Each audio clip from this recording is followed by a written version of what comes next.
देखिए vector and 3D के PIQs में 2024 का सेट नंबर 2 65/1/2 एक्चुअली 65/1 एक सेकेंड जरा एक चीज जो है 65/1 वाले जो है ना, एक /1 आएगा, एक 2 आएगा, एक 3 आएगा। इसमें तकरीबन 90% क्वेश्चन सेम है, तो दोबारा बताने की कोई जरूरत तो है नहीं। यूट्यूब में वीडियो बड़ा लंबा हो जाएगा, लेकिन जो ऑलरेडी स्टूडेंट पढ़ने वाला होगा जो वो ऑलरेडी पीछे वाले में पढ़ लेगा। ठीक है, तो देखिए इसमें कौन कौन से क्वेश्चन पूछे गए हैं, कौन से रिपीट हुए हैं, जो नया होगा उसके बारे में बात करेंगे ना। इसका जो पहला क्वेश्चन है ये आपका 1 मार्क का क्वेश्चन है, 1 मार्क का क्वेश्चन है। और अगर आपको पीछे वाला सेट याद हो तो उसमें 65/1/1 वाले में 7th क्वेश्चन था। 7th क्वेश्चन है। तरीका आप जानते हैं कि भाई साइन A.A अगर निकालना है तो फॉर्मूले के हिसाब से mod A cap into mod B cap cos theta होता है ना, A.B mod B cos theta. अब चूंकि cos थीटा होता है तो साइन थीटा से पहले आप cos थीटा निकालेंगे +-4/5 और यहां पर रख देंगे, वैल्यू आ जाएगी। ये आप पढ़ चुके हैं, इसको बताने की जरूरत नहीं है। इसके बाद क्वेश्चन नंबर 3, ये आपका 65/1/1 का पहले वाले सेट का 9th क्वेश्चन था। याद आया? क्या बताया गया कि भाई ये डायरेक्शन कोसाइंस है, लिखा ना, डायरेक्शन कोसाइंस किसी लाइन के हैं तो के की वैल्यू बताओ। क्या बताया गया था? तो अगर डायरेक्शन कोसाइंस है तो डायरेक्शन कोसाइन में एक रिलेशन बताया गया था। क्या होता है? L² + M² + N² = 1। जब 1 लिखेंगे तो के की वैल्यू अपने आप जो निकलनी होगी वो निकल आएगी। हम वैल्यू आंसर दे नहीं रहे आपको, ठीक। ये भी आप पिछले सेट में कर चुके। इसके बाद क्वेश्चन नंबर 9th आया हुआ है। ये पहले सेट का 15th क्वेश्चन था। एक बार चेक कर लीजिएगा, मैंने कहीं गलती से हम गलत लिख रहे हो। पहले सेट का 15th क्वेश्चन था। ये भी 1 मार्क क्वेश्चन है। क्या बताया गया था कि किसी वेक्टर का टर्मिनल पॉइंट गिवन था और इनिशियल पॉइंट गिवन था, तो आपको ये वेक्टर निकालना था। हमने गलती होने के चांसेस बताए थे। क्या बताया था? हमने कहा था अगर कोई वेक्टर एक पॉइंट ए है और एक पॉइंट बी है और इन दोनों का पोजीशन वेक्टर दिया हुआ है, तो अगर ए बी आपको निकालना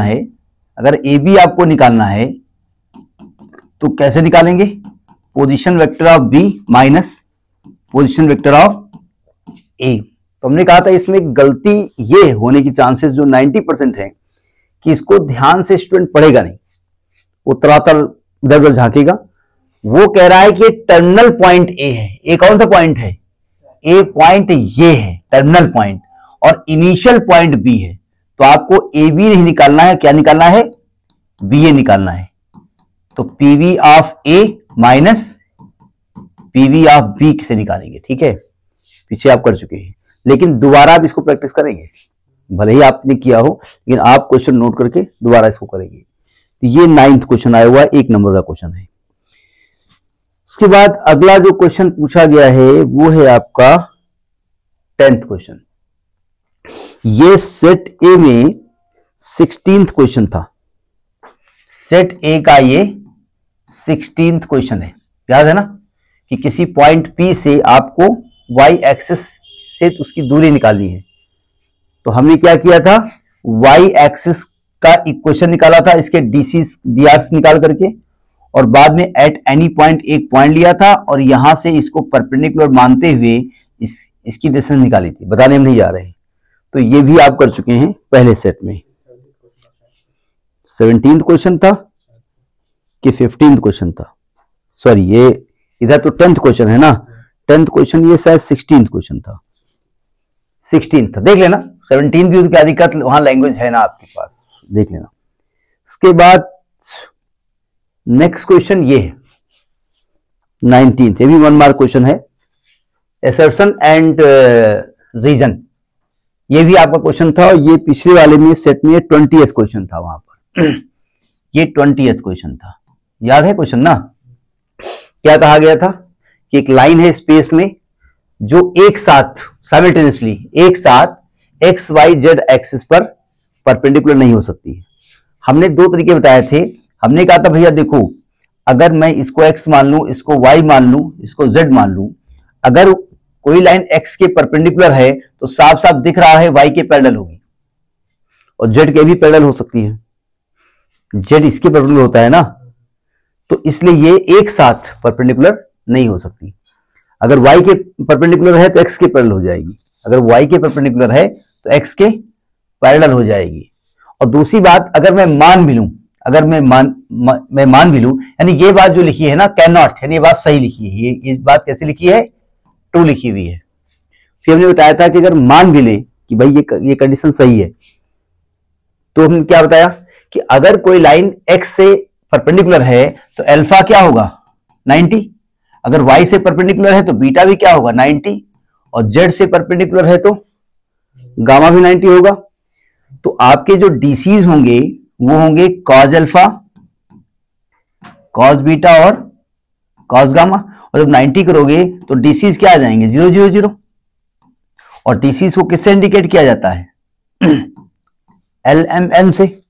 अगर ये डीसीज हैं तो डीसीज का जो रिलेशन होता है वो क्या होता है L square plus M square N square क्या होना चाहिए, जो कि यहां पर 0 आएगा, 1 के इक्वल नहीं आएगा। तो यानी ये चीज भी सही लिखी है कि अगर ऐसा होगा ये कंडीशन होनी चाहिए। तो आपकी दोनों चीजें सही हैं, और ये जो रीजन है ये इसका सही एक्सप्लेनेशन दिया हुआ था, इसका मैंने स्टेटमेंट बता दिया था। तो ये 1 मार्क के क्वेश्चन है, ठीक है। इसके बाद आपका ये 22nd क्वेश्चन याद आया आपको, ये 2 मार्क्स का क्वेश्चन है, जो पिछले में 24th क्वेश्चन था, पिछले में 24th क्वेश्चन था। केवल मैं इसलिए रिपीट कर रहा हूं कि आपको थोड़ा याद है कि ये रिपीट हुआ है क्वेश्चन। क्या हमने कहा था कि भाई ये भाई साहब इनके परपेंडिकुलर हैं, तो इसका मतलब इन दोनों का डॉट प्रोडक्ट 0 होगा।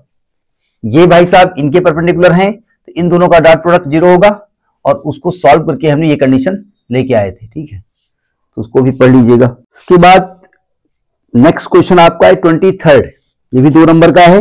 ये पिछले वाले जो सेट था 65/1/1 में, ये कौन सा क्वेश्चन नंबर था, ये 25th क्वेश्चन उसका था। ये भी आपको बता दिया गया था कि आपसे एडी वेक्टर पूछ रहे थे, याद करिए आप। तो हमने कहा था AD plus DB is equal to AB, यहां से मैंने एडी निकाला था पहली बात, और इसका एरिया निकालने के लिए हमने कहा था कि एडी और एबी का एडी क्रॉस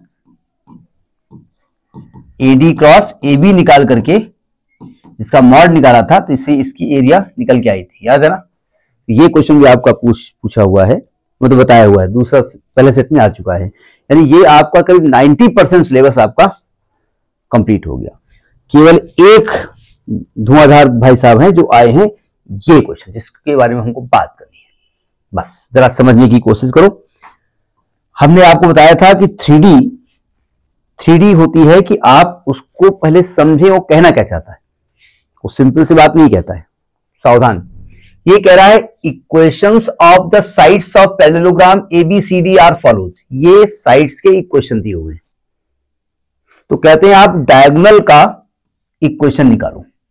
हम पहले एक रफली इसका डायग्राम बनाएंगे, और डायग्राम बना के इसकी वैल्यू निकालने की कोशिश करेंगे, ठीक है। क्वेश्चन कहीं लगाया होगा, लेकिन फिर कैलकुलेशन चेक करने के लिए हमको इसको करना है। तो सावधान, मैं एक पैरेललोग्राम बनाता हूं, जानबूझ के इसे बना रहे हैं जिससे कि वो थोड़ा सा दिखाई पड़े। ये मैंने एक बना लिया पैरेललोग्राम, ठीक है। ABCD इसका नाम दे दो, ABCD, ABCD, ठीक है। अब AB का इक्वेशन दिया है, AB का इक्वेशन दिया है, BC का इक्वेशन दिया है, CD का इक्वेशन दिया है, और DA का इक्वेशन दिया है। कैसे निकालें इसको? सावधान, हमने बार बार कहा कि आपको प्रैक्टिकली सोचना पड़ेगा कि क्वेश्चन कहां से लेके हम आए। आपको BD का इक्वेशन चाहिए, BD का इक्वेशन चाहिए, ठीक है। तो क्या आपको मालूम हो जाए कि BD का इक्वेशन मिल जाए? बोले सोल्यूशन मालूम हो जाए तो क्वेश्चन मिल जाएगा। क्यों, यही सोच रहे हो ना, सोल्यूशन मालूम हो जाए, किसी से मिल जाए। अगर मुझको D और B का कोऑर्डिनेट मिल जाए तो निकाल सकते हैं इक्वेशन। क्यों भाई?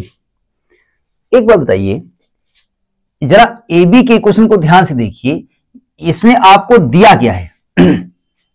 अगर मैं इक्वेशन ऑफ ए बी लिखता हूं, मैं ए बी का इक्वेशन लिख रहा हूं, इसको थोड़ा सा छोटा कर दें, होगा, इधर कर दें किनारे। ये चूंकि भाई साहब अलग होते हैं ना, देखो जो इक्वेशन ऑफ ए बी दिया है, इक्वेशन ऑफ ए बी जो गिवन है, एक मिनट एक बार देखते हैं, पूरा है ना, ठीक है। इसमें दिया क्या है, यही बाबा पूछ रहे हैं, इक्वेशन ऑफ ए बी दिया है और क्या गिवन है? x plus 1/1 is equal to y minus 2/-2 is equal to z minus 1/2। Actually मुझको ये दिया गया है कि ये -1, -2 और 1 -1 से पास हो रहा है, और इसके dr से 1 to -2, ठीक है। तो मैं करूंगा क्या, मैं इसमें जरा डायग्राम बना लेता हूं, इसी में मैं यूज करूंगा बार बार। मैं एक काम करता हूं, ए बी सी डी, मैं इसमें लैम्डा डिस्टेंस पर एनी पॉइंट मान लेता हूं, उस पॉइंट को क्या मान लेता हूं? बी, ठीक। फिर मैं क्या करूंगा, बीसी के इक्वेशन में म्यू डिस्टेंस पे एक पॉइंट मान लेंगे, उस पॉइंट को क्या मान लेंगे? बी। इधर से जो पॉइंट मानेंगे और इधर से जो पॉइंट मानेंगे, दोनों पॉइंट को सेम कर देंगे। भाई यहां पर लैम्डा डिस्टेंस पे, यहां पर म्यू डिस्टेंस पर है, मतलब ये कोऑर्डिनेट आपका आ जाएगा x1 y1 z1, ठीक है, और ये आ जाएगा x2 y2 z2। तो पॉइंट तो सेम है ना? नहीं सेम है, तो आप क्या कहेंगे? आप कहेंगे कि x1 x2 के इक्वल है, पॉइंट तो सेम है ना। लॉजिक पकड़ में आए, वो करना क्या है? तो हम पहले एनी पॉइंट, इसको बराबर लैम्डा मान लेते हैं, बराबर लैम्डा मान लेते हैं, इस लाइन पर एक पॉइंट निकालते हैं। एनी पॉइंट ऑन लाइन 1, निकालने का तरीका क्या होता है? For any point x plus 1/1 को लैम्डा मानिए। अगर आप टॉपिक पढ़ के आए होंगे तो समझ में आ रहा होगा, नहीं पढ़ के आए हो तो सुन लोगे केवल, और सुनने के बाद कॉपी बंद हो जाएगी, ये आपके दिमाग पे एंट्री करने वाला नहीं है। तो यहां से x की वैल्यू क्या निकलने वाली है? कैलकुलेशन चेक कर लेना, ये गलत ना कर दें, -1। इसी प्रकार से y -2/-2 को लैम्डा मान लेते हैं, तो यहां से y की वैल्यू क्या निकलने वाली है? -2 लैम्डा प्लस 2। इसी प्रकार से यहां से z की वैल्यू जब निकालेंगे तो क्या निकल के आएगा? 2 लैम्डा प्लस 1। तो एनी पॉइंट जो आपका निकला है, वो कौन सा पॉइंट हमने निकाला है? एनी पॉइंट हमने बी निकाला है। आपको ए निकालो तो ए निकाल लो, ए निकालोगे तो यहां से भी ए निकालना पड़ेगा आपको, लेकिन हमको ए का कोऑर्डिनेट नहीं चाहिए, हमको चूंकि बीडी का इक्वेशन चाहिए, हमको बीडी का इक्वेशन चाहिए, तो हमको बी और डी का कोऑर्डिनेट चाहिए। इसलिए इस पॉइंट को क्या माना है? बी। बी का कोऑर्डिनेट क्या निकल के आया है? Lambda -1, -2 lambda plus 2, 2 lambda plus 1। यहां तक बात समझ में आई? नोट करिए इसको। अब देखो, मैंने ए बी की मदद से बी का कोऑर्डिनेट निकाल लिया। अब मैं एक काम करता हूं, बीसी की मदद से बी का कोऑर्डिनेट निकालता हूं। इसको इक्वल टू क्या मान लें? हम लैंग्वेज चेंज कर रहे हैं, हम लिखेंगे coordinate of B from BC, ठीक चलेगा। अब क्या निकालने जा रहे हैं हम? कोऑर्डिनेट ऑफ बी किस इक्वेशन से? From BC. कैसे निकालेंगे? फॉर कोऑर्डिनेट, थोड़ा कैलकुलेशन करेंगे हम। इसको म्यू मान लिया हमने, तो हम क्या करेंगे? x -1/3 को म्यू मानेंगे, यहां से x की वैल्यू क्या निकल के आएगी? 3 म्यू प्लस 1। इसी प्रकार से इसको मानेंगे तो y की वैल्यू क्या निकल के आएगी? -5 म्यू -2, और z की वैल्यू क्या निकल के आएगी? 3 म्यू प्लस 5। तो b का कोऑर्डिनेट यहां से क्या निकलेगा? ये x कोऑर्डिनेट है, 3 mu plus 1, minus, calculation check करिएगा, और 3 म्यू प्लस 5। ये बी का कोऑर्डिनेट इस बीसी लाइन पे निकाल लिया, ठीक, नोट करो। अब ये बताओ, ए बी लाइन पर आपने बी का कोऑर्डिनेट निकाल लिया, बीसी लाइन पर आपने बी का कोऑर्डिनेट निकाल लिया, तो क्या अलग अलग कोऑर्डिनेट होंगे? तो दोनों को कंपेयर कर सकते हो ना, क्यों? दोनों से बी के कोऑर्डिनेट चेंज तो होंगे नहीं कि वो बीसी वाला बी है, वो ए बी वाला बी है। तो दोनों को अगर इक्वेट कर दें, तो यानी कि यहां पर लैम्डा -1 जो एक्स कोऑर्डिनेट है, वो 3 म्यू प्लस 1 के इक्वल हो जाएगा? नहीं इक्वल हो जाएगा। तो यानी कि अगर इक्वेशन बनाएंगे lambda minus 3 mu is equal to 2, ये पहला इक्वेशन हो गया। ए बी के हिसाब से जो बी का वाई कोऑर्डिनेट है वो है माइनस 2 लैम्डा प्लस 2, और यहां है माइनस का 5 म्यू माइनस 2, इसको उधर ले आओ, minus 2 lambda plus 5 mu is equal to minus का 4। इन दोनों इक्वेशंस को सॉल्व कर लिया जाए, लैम्डा म्यू की वैल्यू किसी एक की निकाल लीजिए। एक काम करते हैं, इस इक्वेशन को 2 से मल्टीप्लाई कर दें। तो अगर इसको 2 से मल्टीप्लाई कर देंगे तो यहां 2 लैम्डा हो जाएगा ना, इन दोनों को ऐड कर दें। यानी मैं क्या करूंगा, इसको 2 से मल्टीप्लाई करके यहां लिखे दे रहा हूं, तो आएगा 2 लैम्डा माइनस का 6 म्यू इज इक्वल टू 4, और दोनों को क्या कर दें, ऐड कर दें। तो ऐड करने से कैंसिल हो जाएगा। लैंग्वेज लिखेंगे आप कि multiplying equation 1/2 and adding this 1 and 2 by 1 multiply करेंगे तो ये कितना आएगा, माइनस का म्यू इज इक्वल टू 0। तो म्यू की वैल्यू क्या आ गई, 0 आ गई, म्यू 0 आ गया ना। तो अगर म्यू को 0 कर दें तो बी का कोऑर्डिनेट क्या निकलेगा, भाई आप चाहे म्यू यहां रखो चाहे लैम्डा यहां रखो, अब ये नहीं कहना लैम्डा निकालो, क्या लैम्डा निकाले हम, भाई म्यू को 0 कर दो लैम्डा निकल आएगा, लेकिन जरूरत हमको नहीं है। भाई लैम्डा की वैल्यू यहां रख दें तब भी बी का कोऑर्डिनेट निकलेगा, म्यू यहां रख दें तो क्या निकलेगा 1, -2, 5, तो बी का कोऑर्डिनेट निकल आया। यूं कहिए कि ये जो BC है ना, ये जो पॉइंट 1 -2 5 है ना, वो यही पॉइंट है, यानी ये यही पॉइंट दिए हुए हैं, तो बी का कोऑर्डिनेट निकल आया ना, निकालो यहां से। देखो बी का कोऑर्डिनेट तो आ गया, यानी इस वाले का कोऑर्डिनेट निकल आया, ठीक है। अब किसका चाहिए आपको, डी का। तो डी से ये लाइन होकर पास हो रही है और डी से लाइन होकर पास हो रही है, तो एक काम करते हैं, CD वाली लाइन पर हम डी के लिए कोऑर्डिनेट निकाल लें, ठीक है। तो आप लिखेंगे फॉर डी या coordinate of D, for coordinate of D, coordinate इसको बाद में करिएगा, किस पॉइंट पर, ऑन CD या बाई CD जैसे करो। तो क्या करेंगे इसके लिए, x -4/1 is equal to y plus 7/-2 is equal to z -8/2, इसको इक्वल टू क्या माने, लैम्डा। अब ये नहीं कहना इसके पहले आप लैम्डा मान चुके हैं, वो दूसरे घर की बात थी, ऐसा अलग अलग घर में एक नाम हो सकते हैं ना। तो x की वैल्यू क्या निकल के आएगी, आएगी लैम्डा प्लस 4, और y की वैल्यू क्या निकल के आएगी, माइनस का 2 लैम्डा माइनस का 7, और z की वैल्यू क्या निकल के आएगी, 2 लैम्डा प्लस का 8, ठीक है। ये डी का कोऑर्डिनेट आ गया, यानी डी का कोऑर्डिनेट क्या आ गया, लैम्डा प्लस 4 -2 लैम्डा माइनस 7 और 2 लैम्डा प्लस 8, ठीक। ये किस लाइन पे आपने लिया है, CD लाइन पे। अब DA पे निकाल ले, coordinate of D on DA, तो इसको भी कुछ मान लो, इसको स्क्रोल कर देते हैं। तो यानी क्या आएगा, x -2/3 is equal to y plus 3/-5 is equal to z -4/3, इसको क्या मान लें, म्यू। तो यहां से x की वैल्यू क्या निकल के आएगी, 3 म्यू प्लस 2, y की वैल्यू क्या निकल के आएगी, -5 म्यू माइनस 3, और z की वैल्यू क्या निकल के आएगी, 3 म्यू प्लस 4। तो यहां से d की वैल्यू क्या आएगी, यहां से d की वैल्यू आएगी 3 म्यू प्लस 2, कैलकुलेशन चेक कर लीजिएगा, -5 म्यू माइनस 3, 3 म्यू प्लस 4। क्या ये दो d अलग अलग होंगे, दोनों सेम ही है ना, तो इनके हम XY कोऑर्डिनेट को इक्वेट कर सकते हैं ना, तो इक्वेट किए दे रहे हैं।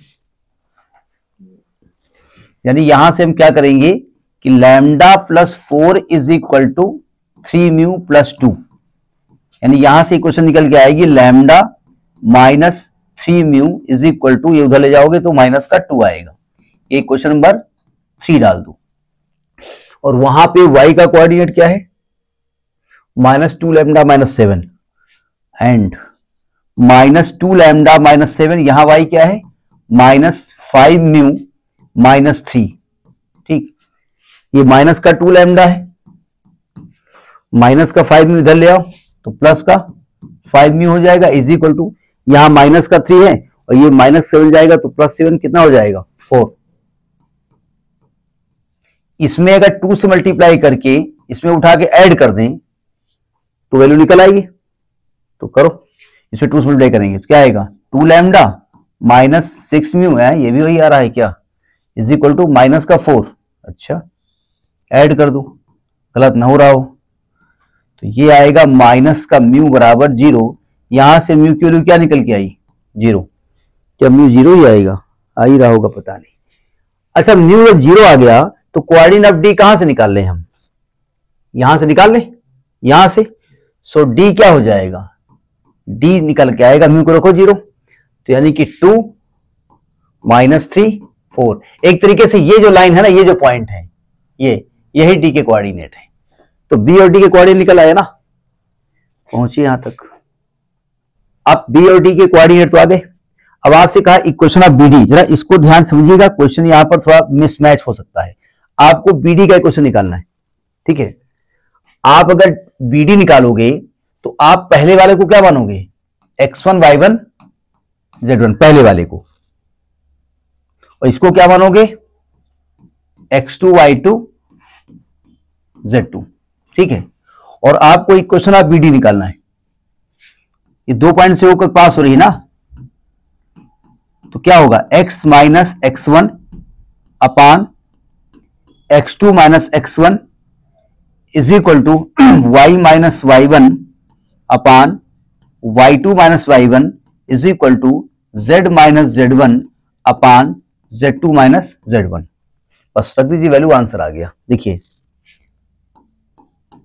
x माइनस x1 है आपका 1 upon 2 minus 1 is equal to y minus y1 है -2 तो +2 हो जाएगा, अपान -3 माइनस +2 हो जाएगा is equal to z minus 5 upon 4 minus 5।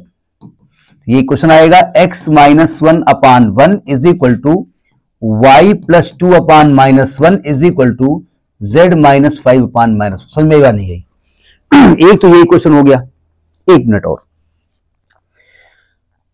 ये आंसर भी टीचर सही कर देगा, लेकिन जब रेशियो जब होता है नीचे वाला तो मैं कोशिश करता हूं कि कम से कम माइनस हो, तो कभी कभी क्या करते हैं माइनस से मल्टीप्लाई कर देते हैं। तो ये इक्वेशन ये भी बन के आ जाता है, x minus 1 upon -1 is equal to y plus 2 upon 1 is equal to z minus 5 upon 1। एक ये इक्वेशन हो गया। ये इस फॉर्म में भी आ सकता है। देखिए x1 y1 z1 कोई ऐसा था नहीं कि पहले वाले को ही माने, हम इसको भी मान सकते हैं ना x1 y1 z1। तो आपका इक्वेशन जो बनेगा वो ये भी हो सकता है x माइनस और x1 इसको लिख दिया आपने 2 अपान x2 माइनस x1, यानी ये उल्टा हो जाएगा ना, यानी 1 minus 2 is equal to y minus यानी +3 अपान ये y2 माइनस y1 यानी -2 माइनस -3, तो -2 + 3 is equal to z minus z1 बोले तो 4 अपान z2 माइनस z1 यानी कि 5 माइनस 4, यानी ये इक्वेशन आपकी आ जाएगी